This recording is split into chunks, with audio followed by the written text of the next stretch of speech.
Let all cats old enough to catch their own prey gather here beneath the podcast for a clan meeting. Welcome to Paws and Clause, a podcast where we read the Warrior Cats books in chronological order. I'm Jillian, joined by my co-host and puddle of goo, Scout, and today we will be discussing Power of Three, Book 3, Outcast.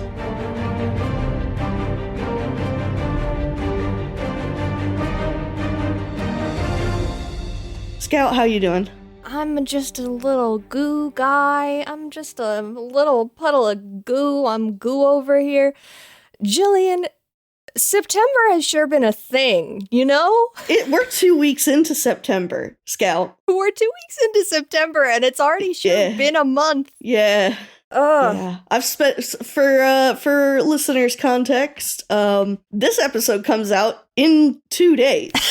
And we are just recording it now, because the Labor Day weekend, I went down to Dragon Con in Atlanta, and then the past 2 weeks, I have been sick with COVID. So you went to a convention and all you got was COVID and this stupid shirt. COVID and a bunch of fun merch. Yeah, I got some really. I went a little bit like plushy heavy this time. Oh, plushy heavy. That's fun. Yes. I need to show you like the plushie the big plushie that I got. Yes, they were selling these absolutely massive, like body pillow size long cats. Yes. So I got like a big long cat. Yes. To cuddle. I have a deep desire for one of those. Like I'm always every day I am like just one minor inconvenience away from buying myself some sort of body pillow just because honestly, they rule. And I almost did buy a body pillow. I need something like to keep because I'm a side sleeper and side sleeping is like can be very bad for your body if you aren't being properly supported by things like pillows. So every day I stray further from God's light and closer to buying supportive sleeping. I'm gonna find I have gotten a friend a body pillow before, and it is her favorite anime man, but he is fully clothed on both sides. So I'm going to find one of those for you, Scout. Oh my God. Of an anime man that you enjoy. Yes. No, I was very seriously tempted by some body pillows just for the sole fact of like, damn, that would be comfortable as hell, huh? I know, it'd be so nice. So yeah, it's been on my mind, but I decided to get a big cat instead. Big cat also good. They had this like it was basically Build-A-Bear but with little dragons. Oh, I know. That's so I did get cute. I got a little dragon with a little crocheted flower crown. And Julia got this like dragon fox. And then I got the little version of the dragon fox so that I have like its little baby sibling. Babies. They're very soft. Oh. Like unreasonably soft. Oh, that's so blessed. Yeah, I'll have to send you their website because they do have online orders. I would love to see that, and soft. I would love to see pictures of your children that you bought. Oh yes, I will definitely share pictures. Hell yeah. I also got some game mats. Ooh. Like play mats? Yeah. Nice. I got some of those. I got suckered in. But for which games or just like in general? So since my game group that meets up on Thursdays, we meet at a bowling alley, right? Oh yeah, that's and they right. just have like those cheapo plastic tables. Mm-hmm. So like I sleeve a lot of my cards, which means they kind of slide all over the place on those plastic tables. Mm-hmm. So I got them just to kind of like keep things from slip sliding around, provide like a little layer of protection. Hell yeah. Also, they look cool. You know, they look cool. Yeah. That's the most important thing sometimes. But yeah, it was fun. Got some stickers, got some pins. I love that. The huge. And got COVID, unfortunately. And I got COVID, man. It's great. COVID has touched both of our lives recently. It's true. I was gonna say I feel like I've yapped quite a bit, but do tell the listeners that you have also been dealing with it, though in a different way. A different way. I have managed somehow, fingers crossed, knock on wood, to not catch it from both of my parents. I do live with my parents, and last Friday my father took a test and was positive, and I went, oh shit. And then on Monday my mother took a test and was positive, and I said, oh shit, times 2. So it has been a week of doing everything possible to not be the third one taken down in this household by it. And also, you're so fucking strong. I've been taking care of my parents while they're sick, and have been succeeding so far in not also catching COVID. But holy shit, what a week! Yeah, dude. So that's why we're so close to release day. Yeah, because it's just been like, there's been so much sickness in our lives. Also, you mentioning that about how like you have done your damnedest and succeeded. I think it's hilarious. Julia, who I spent, let's see, like 4 days straight. Like, we were at each other's side basically 24/7 those 4 days. She is completely fine. Damn. Like, totally unaffected. She felt nothing. Wow. And I was over here like, I'm dying. Oh, no. No. I was going to ask if Eric caught it as well. No, he's fine. Damn. Everybody is fine. Jarf and Melissa, who we share the hotel with, they're fine. Damn, what the hell? Yeah, it's crazy. COVID came for your ass specifically. Specifically, it was like, hey, I know you said this is going to be your last time going to Dragon Con, so here's a little parting gift. Oh my god. Wow. Yeah, it's crazy. Absolutely nonsense. I'm so sorry. I'm so sorry this has happened to you. It is totally fine. I feel a lot better now. I'm glad you're feeling better. We are, as usual, two sides of the same coin. I, for all intents and purposes, should have COVID right now, and you, for all intents and purposes, should not have COVID right now. Exactly. I took your COVID. I'm protecting you. Oh no! You know those TikToks where people are getting top surgery? Yes. Like, who do you think gave you the COVID? Who do you think took your COVID? No, Jillian. Let's talk about how the prey is running. How is the prey running? I didn't speak of anything that's related to the prey running. I'm just, Well, I have been in charge of food in my house this week. Surprise, surprise. Shocking. So as I've been taking care of them, I wrote down just a list of all the stuff I made because I was proud of myself for the fact that I persevered and I kept making food even though this was a really stressful week. So I made some chicken noodle soup, of course. Oh God, I wish I'd had that. I made chicken noodle soup. It came out really nice because I spent a long time with the mirepoix, with the mixture of the carrots, onions, and celery, like sauteing down in butter and some olive oil to start. And that made the broth really, really nice. Then I made Mom on her first day sick really wanted mashed potatoes. And so I made mashed potatoes, but I also have been like in Italian grandmother mode with both of my parents where I'm like, you gotta get your nutrients so you can get better. You gotta eat your food. And so I also made like Salisbury steak, like little pan-fried hamburgers with a meat gravy to have with the mashed potatoes and some roasted Brussels sprouts so they get all their vitamins and minerals. Your mom is just like me. When I'm sick, I'm like, fuck, mashed potatoes would hit so hard. We ordered from Applebee's one day when I was sick because I was like, I just really want some mashed potatoes. My dearest mother, when she's not feeling well, eats like a kid, like a latchkey kid, like who's homesick by themselves, where she's like, all I want to eat is like pudding and ice cream and mashed potatoes and like drink ginger ale. That's like all she wants to consume. Yeah. And I'm like, my dearest mother, I love you so much. I need you to eat real food because you need that for your body to heal. She just like me for real. I have been known to be like it's been a hot second since I've had a cold, but I have also been known to be like very difficult to cook for when I'm sick. Weirdly, like the thing I always want when I'm sick is popcorn, and I don't know what that is. Ooh, yeah.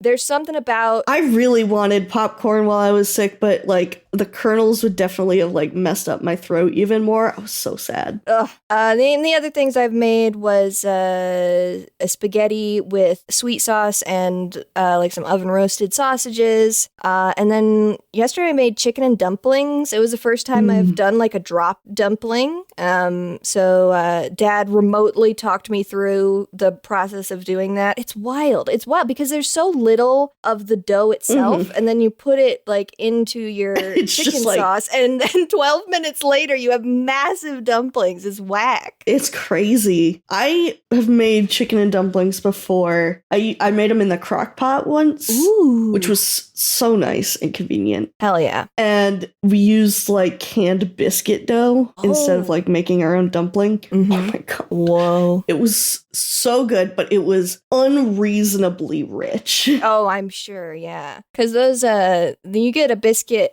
dough. You get a biscuit dough. They got that butter in there. They got so much, yeah, butter and fat. Really, really rich. Yeah, that does sound good, though. Yeah, I'm really glad that the temperature is starting to go down because fall foods are definitely my favorite. Fall and winter, I love a soup. I love a soup. I fucking love a soup.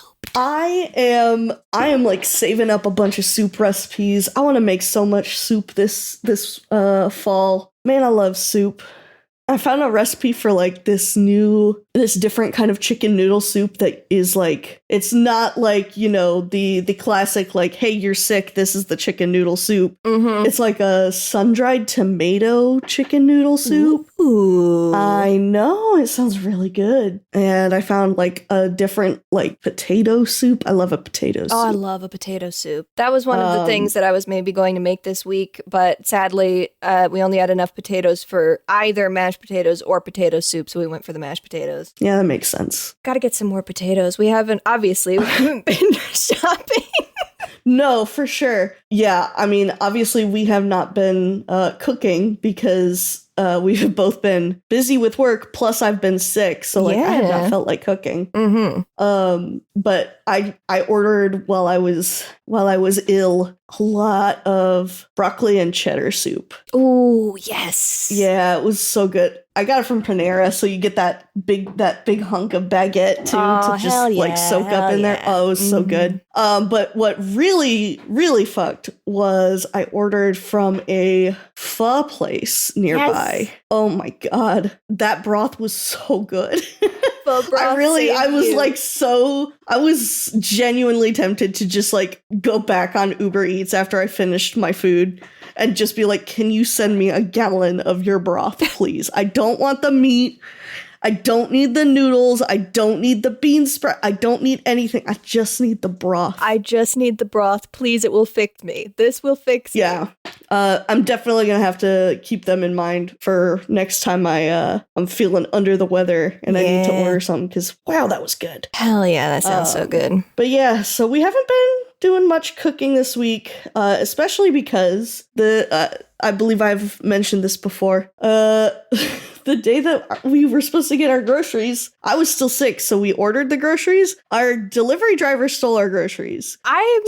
This is just unbelievable to me. This is deranged. I can't believe this happened to you. I mean, I can believe it, but... Yeah, we did eventually get our groceries, but by the time Eric got home with the groceries and like after the absolute day I had, I was like, I'm not cooking anything that we just bought. I am ordering us some Mexican food tonight. And I had a really good steak burrito. So real for that. But yeah, so that's how the parade's been running. I'm really, really hoping that the remnants of this COVID get the hell out of here so that I can start making some good meals this week. COVID, leave my friend alone. The fuck out of here. Leave them alone. we got some covers to talk about. Got some covers. I also just really quick want to point out, we're going to get to talk about our guy Purdy today, and there's actually a really, really cute Purdy minifig. Oh my god, he's so scrunkly. He's so scrunkly. I adore it. Some of these, like the other one that's in here that he's being sold with inexplicably is Briarlight. I don't know why they're being sold together. But she looks haunted. Meanwhile, he's very cute. It's really incredible how much variation there is in these minifigures, with some of them being great and some of them being definitely a haunted doll that like a Victorian child is inside of. Yeah. But I wanted to call him out. I'll make sure to post a picture of him when this episode goes up in 2 days.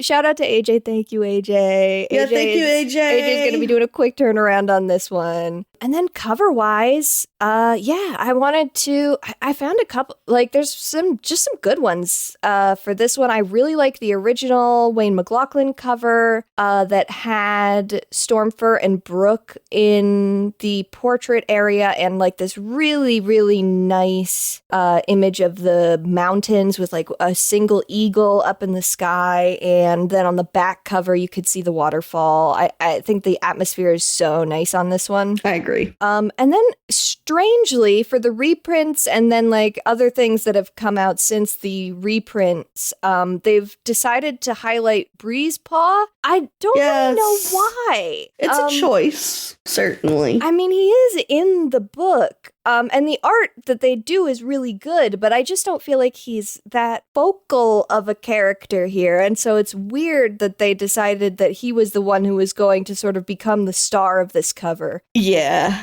But agree. Even so, I do really like, actually, the atmosphere of the reprint cover for him. There's like this, it's very close up on his face, which I can take or leave, but I really like the like grass in the foreground, and then on the back cover, there's like these little pink flowers that are really nice. I like the trees with the sun coming through, and there's kind of a lens flare effect that's really beautiful. I wonder what kind of flowers those are. Yeah, I was also wondering that. I really like them. And then, of course, Poland, once again, killing it. Naturally. Of course, like, you can't, it simply never misses.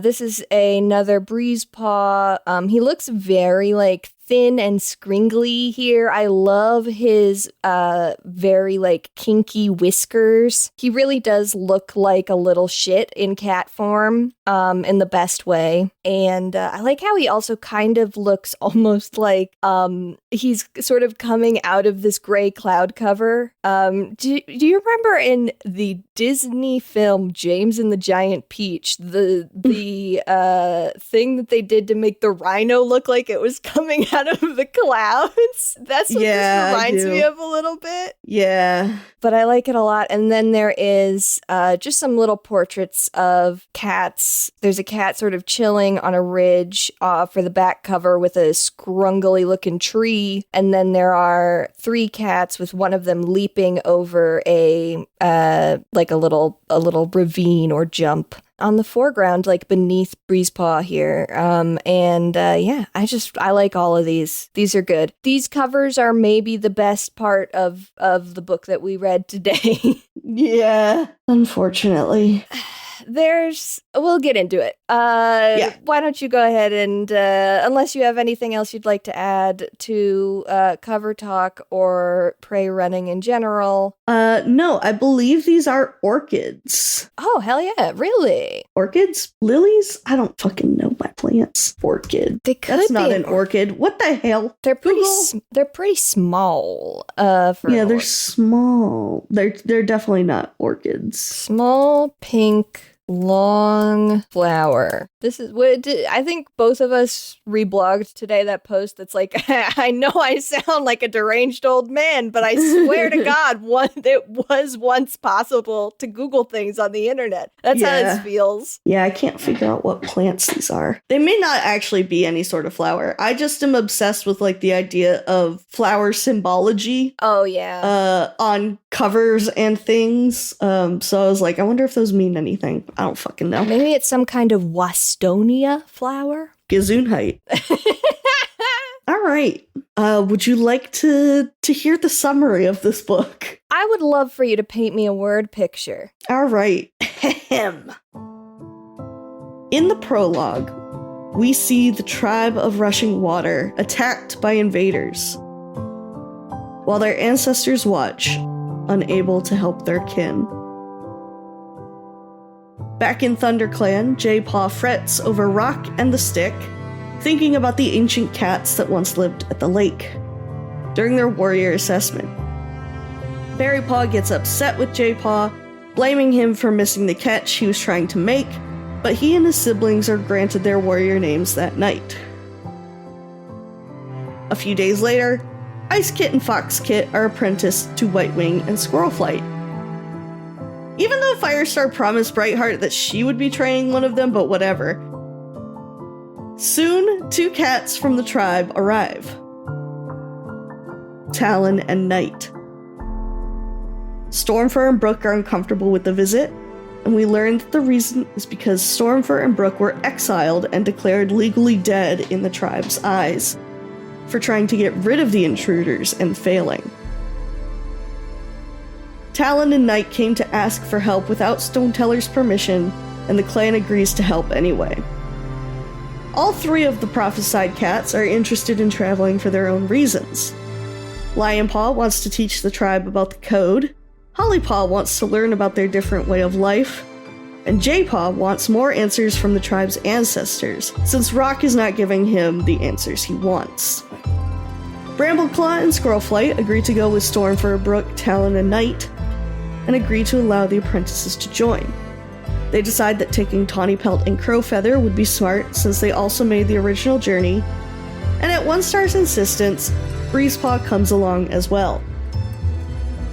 As they travel, the original chosen cats reminisce, and they soon see an old friend, Purdy. Purdy helps them through the two-leg place and saves Hollypaw, Lionpaw, and Breezepaw from some dogs, after they tried sneaking off to catch some mice. After making it through the two-leg place, they leave Purdy and make their way into the mountains. Stoneteller is not pleased to see Stormfur and Brook again, and even less pleased that the clan cats are here to try and change the tribe's way of life. After several encounters with the intruders and the clan cats trying to teach the tribe how to set borders and fight to defend them, Stoneteller seems more despaired about the situation than ever. After speaking to the tribe of Endless Hunting, J-Paw learns that the tribe's ancestors have no help to offer, and that Stoneteller is getting no advice from them. Stoneteller puts the fate of the tribe in their paws, and the majority of the cats vote to fight. Eventually, they lead an attack on the intruders' camp, and at the end of the fight, the intruders agree to respect the established boundaries, so long as their vulnerable members are not harmed. Lionpaw fights fiercely in the battle, almost too fiercely, and is hardly injured at all. After his siblings return from the fight, J-Paw decides to tell them about the prophecy that concerns them.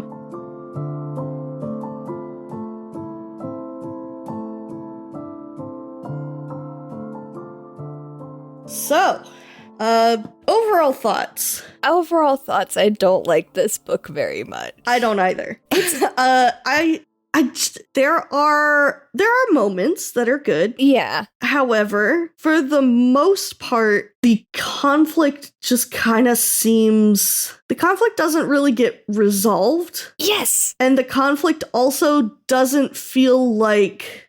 because, like, clearly in the story, yes, the tribe cats are dying. But, like, the tribe isn't really doing anything about it. And it's kind of like, okay. It's just not good. None of it is good. Like, none of it is good because, like, I don't like the way the cats of the clans are like, oh, well, we can just teach them how to have borders and fight. But, like... I don't care for that, but I also am like, okay, so they should listen to what the tribe wants to do. The tribe doesn't know what they want. The tribe doesn't know what they want, which and that's the problem. Really miserable, yeah. Yeah, it's like, okay, they should have an opinion on this. Like, Yeah, and they simply, I'm going to address like some of the notes that I have here just up at the top, I think. But yeah, the tribe stuff is really rough.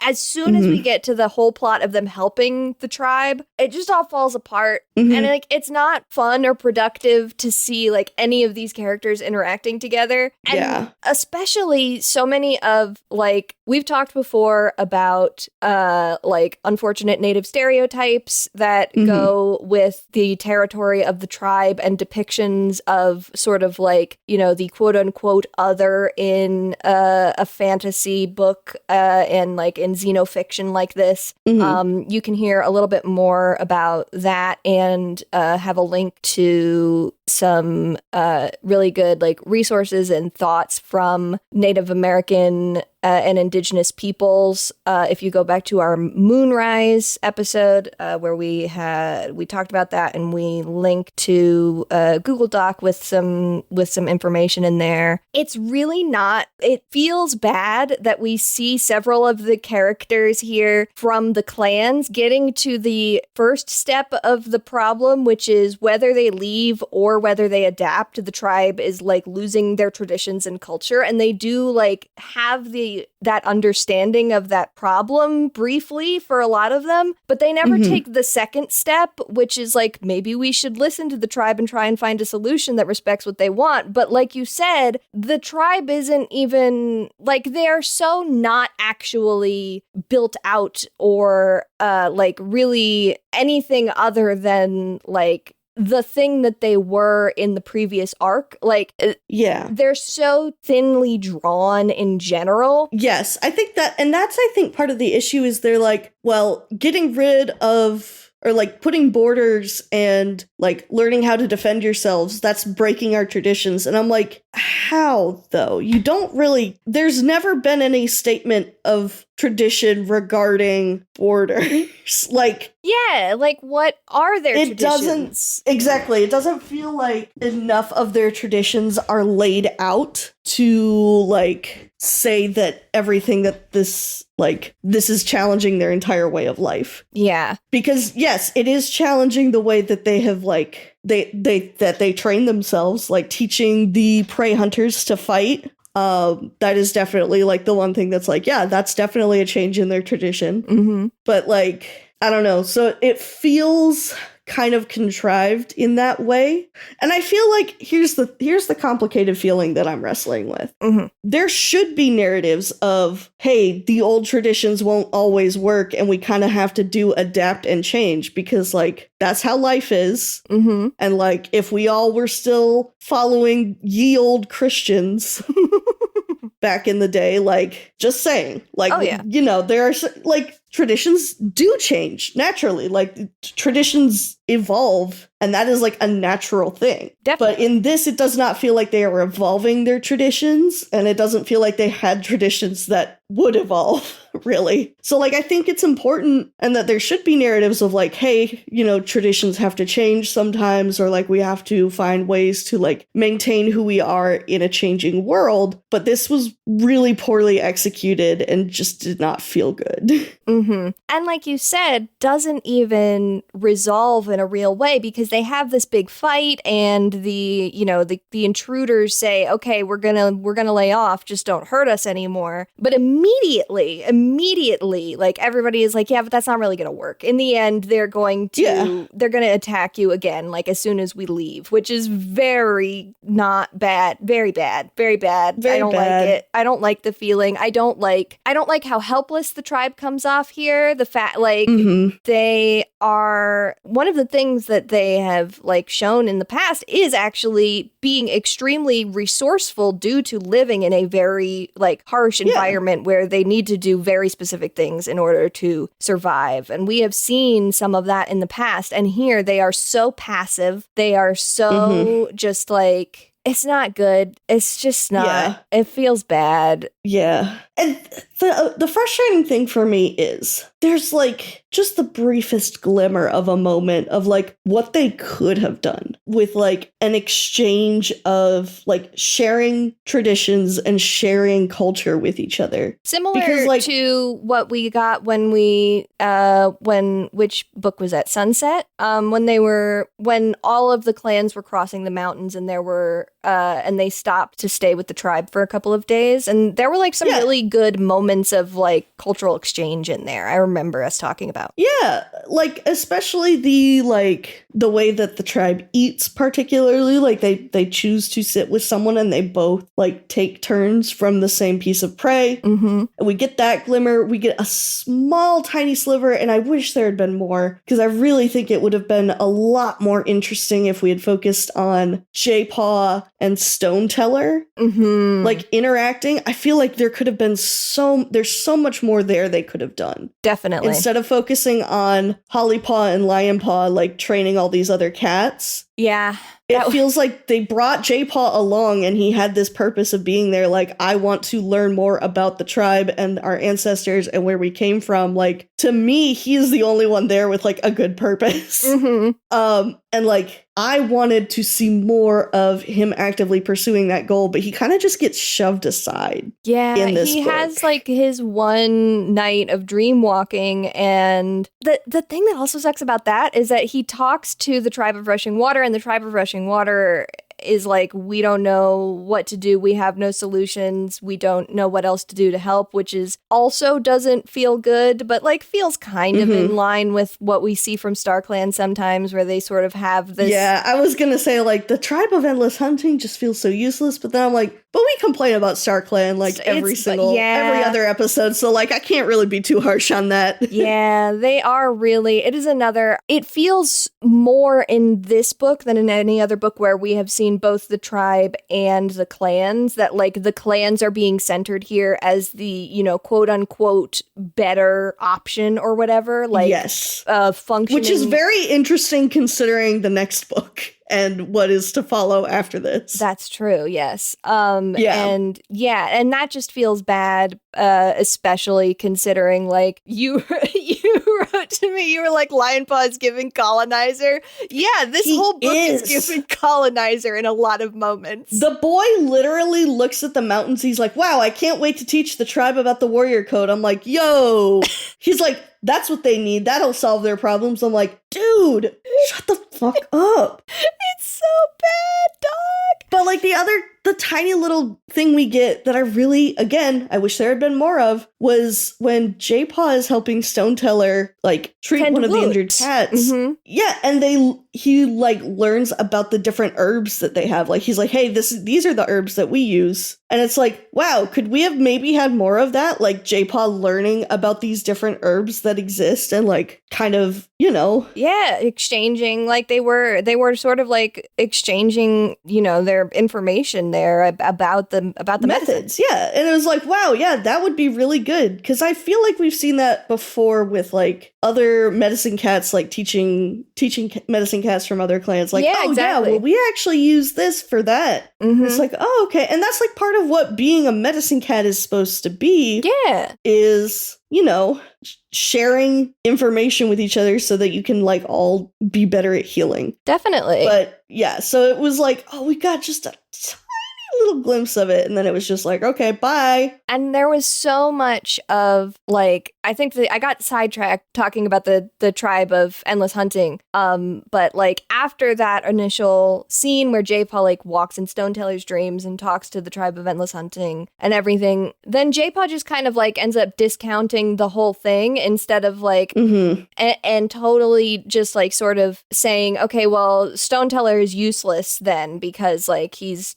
not doing anything. The tribe of Endless Hunting isn't doing anything. Both of them are like inert in this instance. And it's like, no, I think that I would have loved to see him really more try and connect with Stoneteller. Yeah. And like actually have anything productive or positive happen here. Like nothing. As soon as Purdy exits this book, it's bad. Literally. Yeah. Like it's just, Purdy, I miss you, King. I love when he's there at the beginning and then he leaves and it's like, man, I kind of wish Purdy were here. Yeah.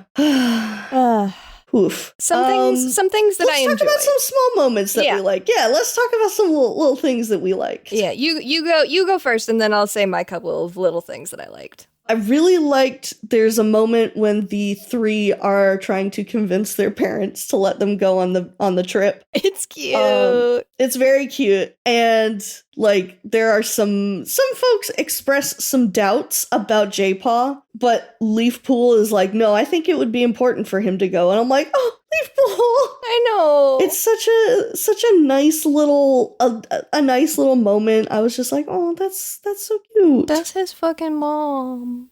And then I liked there was one where Holly Paw is like, I'm glad Crowfather's not my dad. And it's like, girl. Oh my god, it killed me. It killed me dead. It was so funny. Just like Holly Paw. You don't even know. She doesn't know. She doesn't even know. She doesn't even know. She's got AirPods in. And in that line, like the moments where Breeze Paw and Lion Paw are like pushing each other into mud puddles and sneaking off to go like disobey their parents to go like hunt mice. It was just such brother energy, and I was like, damn, they don't even know. I know. Oh, all of that was definitely like my favorite stuff in the book, where we got those moments of Breeze Paw interacting with Lion Paw and Holly Paw especially. He didn't really spend any time with J Paw that much, but like just the only time he spent with J Paw is J Paw being like, I'm gonna smack this bitch. Which is so fair and also is a sibling energy. Yeah. That stuff worked for me. That stuff was really good. Seeing like Breeze Paw bonding with them more, and them also bonding with a couple of the tubies from the tribe. Like all of that was pretty nice. Just did not play nearly as like forward of a role as I would have liked. Yeah. Oh my god, I can't believe I forgot about Ash for Watch. Oh my god, we have to go talk about it. We're going back to the beginning of the book. Tell me about Ash for Watch. Okay, so fucking alarm bells, everyone. We're raising the DEF CON of the Ash for Watch. So at some point, the apprentices are like doing battle training, and Lion Paw is getting all huffy, like, you're taking it too easy on me, Ashfur. Like, come on, I can take it. And Ashfur's like, you sure about that? He's like, yeah, fight me. And these two fight like for real. It's wild. Yeah, they are like, they claws out fighting each other. And like the other apprentices look at Brambleclaw and they're like, you're not going to fight us like that, are you? And he's like, oh God, no. They are having truly the textbook description of a cat fight. Literally, yeah. They're like screeching and like whirling around. There's like a cartoon dust cloud around them. Yes, seriously. And then after that, like, I don't know, Ashford kind of acts a little weird about it. He's like, he's very much like, you're just like your father. And it's like, oh, bud, we know how you feel about his supposed father. Like, that ain't a good look. Oh boy. Yeah, we're starting to get some Ashfur notes starting to seep in. Starting to go places. He's steeping. The flavor is slowly getting there. He's in the tea. He's in the tea. He is the tea. He is the tea. He's got to be in there for at least 3 to 5 minutes. Yeah. But I think he gets left in too long and he gets bitter. Yeah, I think so too. Why don't you, sorry for being all over the place today. Why don't you go ahead and tell me about some of the things you really enjoyed? Yeah, no. Listen, Ash for Watch is very important. We have to keep up with it. Like the one thing I kind of like in regards to the stuff that was going on with the clan, aside from like the couple of little things that we've mentioned, was that we got this brief echo of voting, which we saw in Dawn of the Clans. They were very democratic in Dawn of the Clans. They did a lot of drawing stones in Dawn of the Clans, and we haven't really seen like anything like that for a hot second. And we had a thing here where it was like Stoneteller was like, okay, everybody who wants to fight, you walk to one side of the cave. Everybody who wants to leave, you walk to the other side of the cave. Those are the two options. For some reason, that's what we're doing. Yeah. And there was a good moment that really echoed some stuff, especially in the beginning of Dawn of the Clans, where we had a similar thing of like who is staying and who is leaving. Yeah, except this is more of a, like, majority rules situation. Yeah, exactly. This is majority rules instead of literally ending up splitting. So I liked seeing that. I was 1 star being surprisingly normal in this arc. Yeah, he was actually kind of funny. Yeah, he was kind of like, and he's been really chill about like folks coming over into WindClan territory. Like I remembered him being way worse. Pretty much like the entire time that he is leading. Well, and I think he WindClan. has been worse in this arc. I think it's just this book specifically. He has like a moment of... Yeah, but even in the last one where there were high tensions, but he still was like more open to hearing folks out, which I appreciated. So I was glad to see that. It's not going to last, but no. We get some 1-star dubs. We talked a little bit about this, but I really like the moments of the cats near the beginning of the book discussing and reminiscing about the great journey. There's a little mention of Birchfall being friends with the Shadow Clan kits back when he was Birch Kit, and then later somebody, I want to say Lion Paw, is the one that goes with Brambleclaw to see to see Tawny Pelt. Yes, and like sees one. It's like Toadstep or something, I think is his name, and asks Toadstep, the Shadow Clan warrior, about like, do you remember Birch Kit? He's Birchfall now, and they like talk a little bit about that, about how they were friends. Toadstep is a little bit like dismissive of it, but yeah, which is too bad. But I liked that even being mentioned again, because so often these things get totally lost as the arcs go along.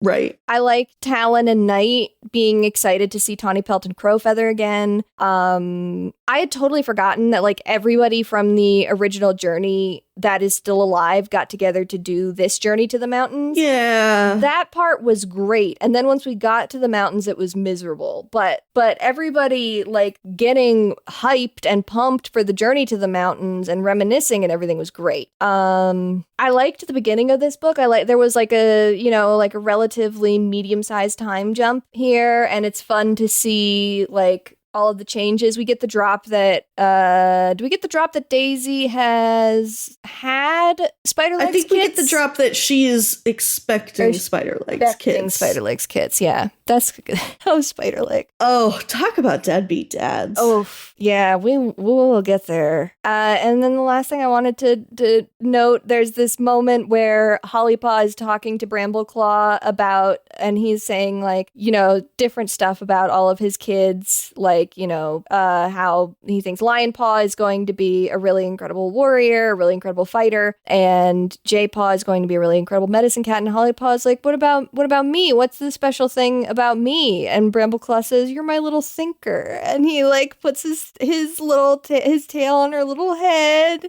As much as it kind of like the line after that kind of gave like parentification a little bit, because he's like, you got to make sure that your brothers stay out of trouble. God, but also like it was also very sweet. I liked that moment. It was a really sweet little moment. Brambleclaw's a good dad, guys. He is a good dad. He's a good dad. But also maybe keep that line in mind. Keep like Hollypaw being like, what about me? What is my special thing in our minds? Yeah, maybe think about forward. That. Not like I'm relating to her yet again sort of thing going on, but Who? Hollypaw Kinney over here. Yeah. Yeah, that's it for me. Yeah, I mean, I don't really have much else either. Not a great book, but it sets up some stuff, which is, we'll have more to talk about the things that it sets up later. I'm excited to move on from this stage of this particular arc and move into some of the other stuff that we get to in the second half. Yeah, very excited. Again, I think I've talked about this before. The second half of Power of Three, I've really enjoyed. It's solid. There's some stuff that goes on. Yeah. Why don't you take us on down to the Erin Corner? Yeah, it'll just be a little bit of an Erin Corner this week. I have a very funny thing to open with, which is that on the page for Outcast on the Warrior Cats wiki, shout out as always to the wiki mods. We've got, it said the back cover of Outcast can be seen in the Law and Order SVU episode Surrendering Noah on Olivia Benson's bookshelf at 3924. Now, this is already extremely funny because Olivia Benson is one of the characters of the series of Law and Order SVU. Very funny to think that this woman is Warrior Cat's girl somehow. And then it becomes even funnier because you look at the fucking screenshot that they attached to the wiki page as proof, and it's incomprehensible. I know. It's, yeah. Like, I don't know, because this book here that we're seeing is not Outcast, so I don't know which of these other spines they're trying to say is the back cover of Outcast. I can't see shit here, gamers. So I did see that the interesting thing is apparently there's also the next book is in the SVU. Oh. That's so funny. Why? Who was dressing these sets? Do you think they just sent some intern So it is very much clear for Eclipse that is a Warriors book. Wow, that's incredible. Do you think they just sent some intern to Barnes and Noble and was like, just buy some books, we gotta fill up these shelves? Like, I'm so fascinated by this idea. Choice. It's so funny to me. I never watched Law and Order. I did watch a 6-hour YouTube essay about Olivia Benson and what's his name? I have Who's no the guy idea. that she's in love with? Stabler. Elliot Stabler. I did watch a 6-hour YouTube video. Yes. That tracks their entire relationship. This is the millennial way. That is all I know about SVU is that she has a very intense relationship with this man on the show, and also now I know that she's a Warrior Cat girl. There we go. I think that's good. That's all I need to know about Miss Olivia Benson. That's great.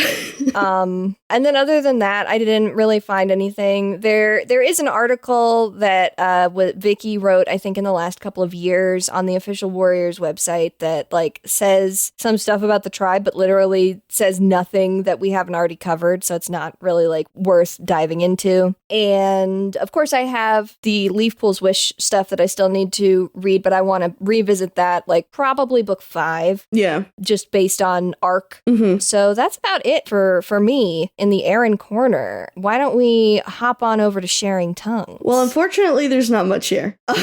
Everybody is cool on this one. Yeah, nobody really has anything strong to say about this one, which we disparaged this book, but I don't feel like we had anything strong to say about it. Yeah, it is so it is unfun to read in a way that's not even fun to talk about, really. Exactly. Unlike Mothflight's Vision, which was not fun to read, but very fun to be mad about. Oh, God. Yes. Listeners, I have procured every Warrior Cats novel except for Mothflight's Vision. I refuse to buy it. I will never read it again. It will never be on the shelf. It will never be on my bookshelves. AO3, not a lot of stuff. There's only 2 fics for this book, and they are both just there because that's what the series required of the authors, because one of them is that Cats as Humans series that we've mentioned before. Oh, hell yeah. And the other one is a bunch of title analyses, so they tagged every book that they did in there. So it's there's nothing that is literally specifically about Outcast in a deeper sense. Mm-hmm. The Tribe of Rushing Water does have 46 fics. Rock has 38. There are 2 for the specific platonic relationship between J-Paw and Rock, which I think is interesting because I feel like they have a lot of interactions I feel like would be fun to explore. Yeah, I'm surprised that there's not more than 2. There's more fics for J-Paw and the Stick than for J-Paw and Rock. There the guy who ostensibly is what the Stick represents. Is the Stick, yeah. And then there's 26 for Brooke and Stormfur. We didn't even get that much of them in this book, which sucks because... It does, because as I mentioned, I really like them. them. Yeah, I think there's a lot of like good about them. I think that the times that they interact with everybody, they're always like, I really do like seeing Brooke like interact with the clan cats. She does it in a way that is like so genuinely, it's really like, nice, brings affection into my heart. Yeah, there is. Yeah, because she's so thoughtful in a way that like none of that so many of these cats are not. Yeah, and she's like, oh, like this is something that I've noticed about the way that like things are different here, but it's never in a bad way. It's always like very respectful, very like wanting to like be helpful. I like her a lot. Other than that, really nothing on AO3. Also, there was like nothing on Tumblr except someone mentioned finding one of the older guidebooks, Enter the Clans. There is a little passage from Rock in there where Rock talks about how there used to be 3 tribes that lived at the lake. Interesting. I do remember, I'm pretty sure that there is this passage about Rock. I thought that I remembered in one of them it being that Rock was sort of like the narrator of a lot of stuff. Yeah. Apparently this is like later been sort of decanonized. Interesting. I don't know how true that is, but I just thought it was interesting that like there's mention of the fact that there were 3 tribes before the tribe of Rushing Water moved to the mountains and then moved to the forest kind of stuff. So yeah, which is in that area of stuff where we were like, they didn't really cover this in Dawn of the Clans, and it's the stuff that's really interesting to us. Yeah, it's interesting. I would like maybe this being something that they'll kind of like explore, or just kind of, maybe they won't, and maybe that's for the best.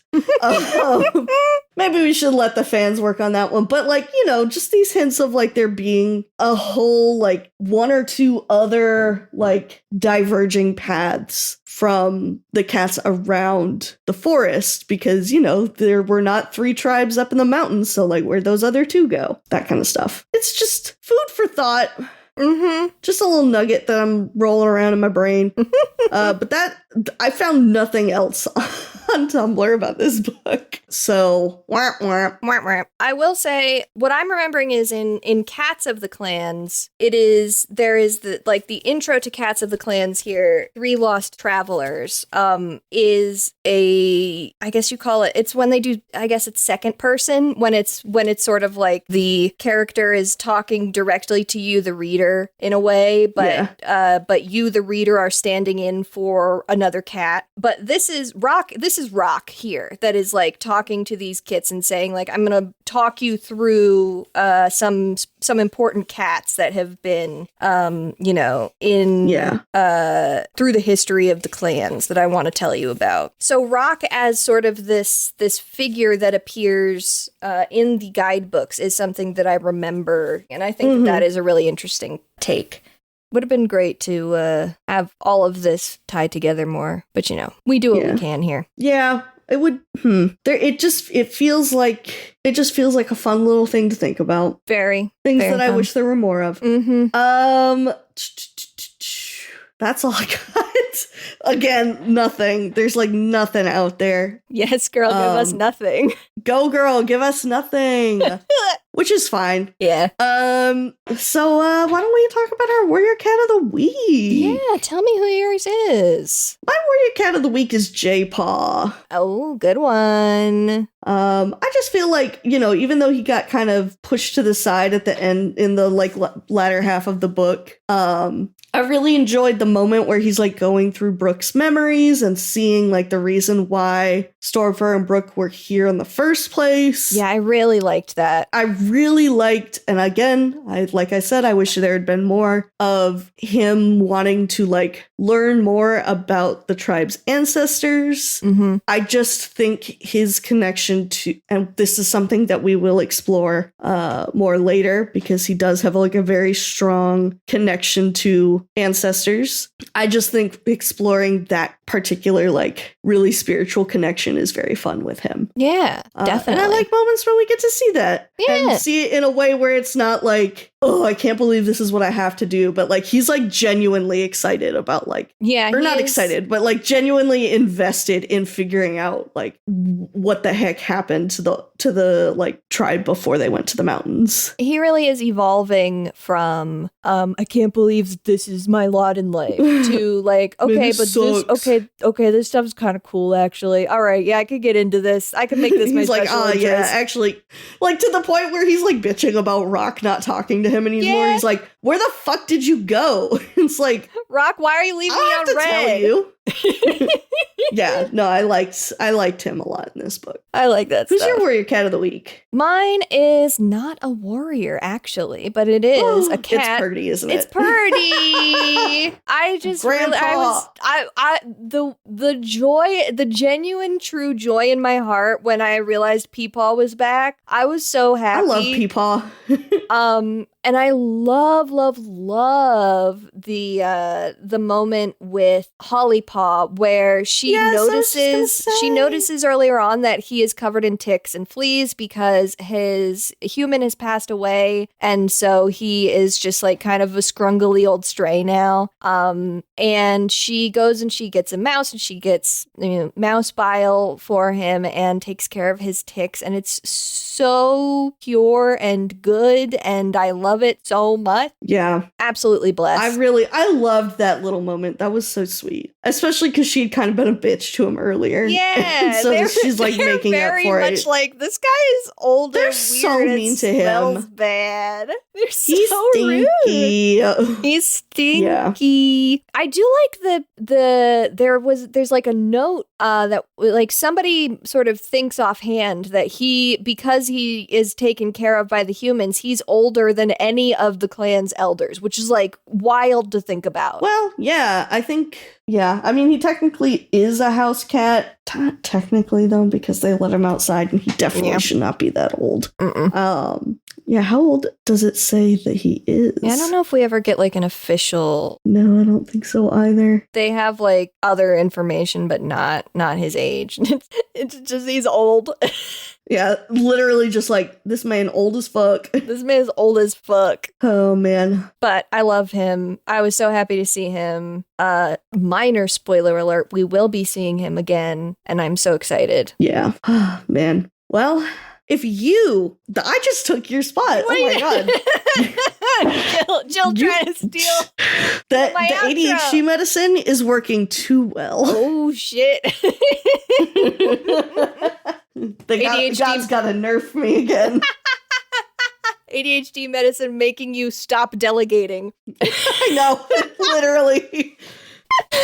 Well, as Jill so helpfully began, if you have thoughts, opinions, questions, or memes to share with us, you can write to us at pawsandclawspod@gmail.com. That's paws, as in what a cat has, claws, as in the part of speech, pod, as in podcast. We are also on Twitter and Blue Sky at Paws and Claws, and on Tumblr at Paws Clause Pod.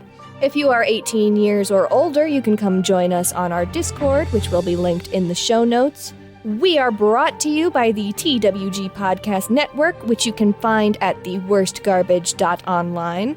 The network has a new show, so go ahead and check out Girl Mode if you are interested in hearing girls talk about games, as I understand it. You can find me on Twitter, Tumblr, or Blue Sky at HumbleGoat, and you can see the art that I do, including our podcast cover art, at scoutwilkinson.myportfolio.com. And you can find me on Twitter, somehow, still, at plot_twists, on Blue Sky at plot-twists, or on Tumblr at antique-romantic. Our next episode will be out in 2 weeks, where we will discuss the Sky Clan and the Stranger manga arc, and the Power of 3 Book 4, Eclipse. Read along by buying the book from a local bookstore, checking out a copy from your local library, Until then, dear listeners, may StarClan guide your paws.